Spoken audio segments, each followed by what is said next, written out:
Hi guys! Bear, walang hilamos, walang suklay.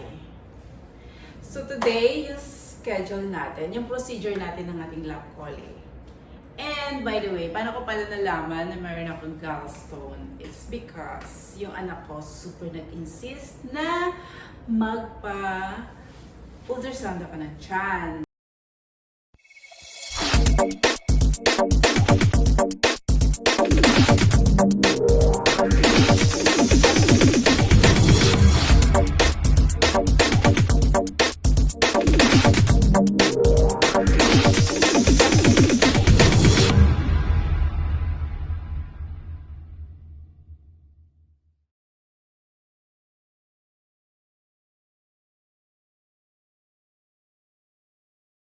Hi guys! Good morning! So today po yung procedure natin ng ating lab calling. And ayun ko lang ako. So, paano ba nalaman na may lab calling ako? Okay. Ganito kasi. Yung anak ko, sinabihan niya ako na magpa-check up. Kasi pala meron siya.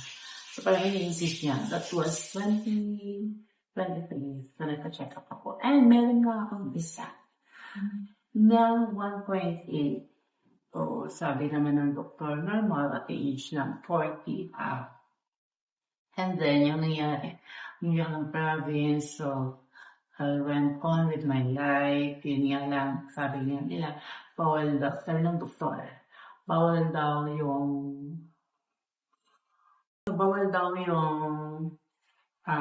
cholesterol na food, so avoid mo ng fats.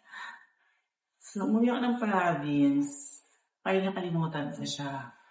Tapos, syempre, dahil wala namang nagluluto sa amin, bumili ako ng mga food. Pero, mahirap kasi, parang almost sa amin, parang commercial food. So, parang na rin fast food, guys. Fried rice, fried chicken, fried lumpia, and everything. So, di na din ako makakain ng mga healthy foods.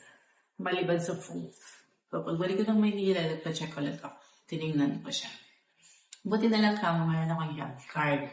So, kung wala, mamulugi tayo, guys. Ganito yung nangyari.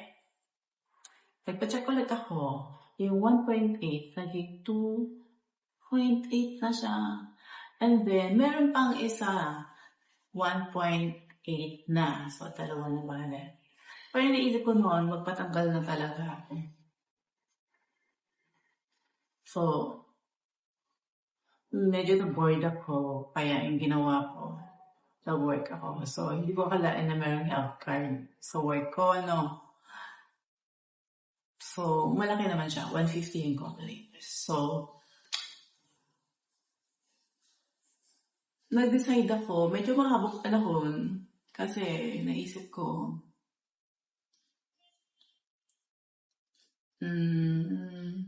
tawag dito? May takot ka. Pwede bang hindi na lang. Ganun. So, nung nag-decide nga ako, nagpa-check ulit ako.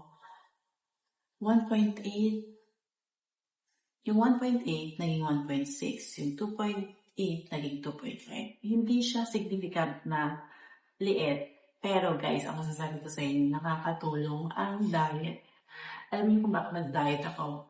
Kasi nag-spike yung blood pressure ko. So, nung nag-laboratory ako, tumaas yung sugar ko, tumaas yung uric ko, which is nasa borderline. So, napilitan talaga ako mag-diet kasi ako magka-diabetes. Ang nangyari, once lang ako mag-rice, or di kaya in a week, thrice or twice ako mag-rice. Puro veggies. Wala talagang pinilit ko talaga na walang fried. Siguro once a week lang. Kasi sabi naman ng doktor, wag lagi. So once a week, kapag walang lutong bahay. Kasi merong mga lutong bahay sa amin malapit sa boarding house. So pag Sunday, wala silang luto. So, yun yung view namin in the morning. O, diba? Para din kami nag-check-in sa hotel, guys. Of course, ang aking Carling. And eto nga, nakaligo na tayo. Baka kasi kailan pa tayo maliligo after. So guys, waiting tayo. And I'm on my... Okay. Ready na yung costume natin, guys. And eto. Ready ka na ba talaga? So, huwag kayong kamahan. Kasi wala lang daw yun sa amin. Pero wag ka. Ilang araw ako nag-iisip. Ilang araw ako nag-aral.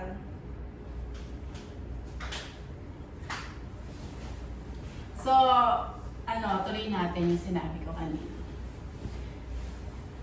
Na, guys, so nag-decide nga ako na patanggal siya. Kasi may reason ako kung bakit. Tsaka syempre guys, pag pag tumagal naman yun, syempre, siya, di ba? Ano ang tawag doon? Mag-i-erupt. Ma-inflame yung yung mga organs mo. So, kailangan maganda talaga na patanggal mo na siya. So, basta, in the future, ganun din naman yun eh. Feeling ko, yun yung reason kung bakit magiging healthy yung lifestyle mo kasi marami ka nang iiwasan. Kasi nga, pag buo yung mga organs mo sa body, parang okay lang na okay lang kahit ano yung food na i-intake mo, ganun. So, dito, magiging careful ka na talaga. Kasi minsan kahit anong pigil natin sa sarili natin na kumain, kasi inisip natin na hindi kulang yung part ng katawan natin. So, I think para sa akin. Kasi ako nga, di ba sinabi ko, yung uric ko, nag-borderline, yung sugar ko nag-borderline.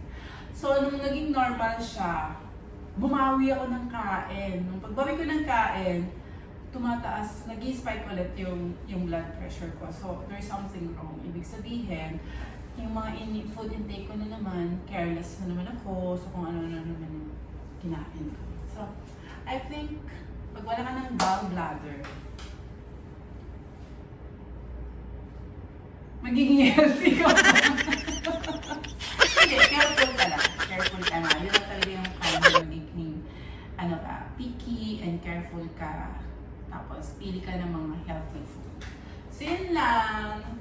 See you later after ng aking operation. Here's my complete outfit. Thank you so much for watching, guys, and see you on my next video. So medyo mahaba-haba pa to. Don't forget to like, comment, share this video, and subscribe to my channel.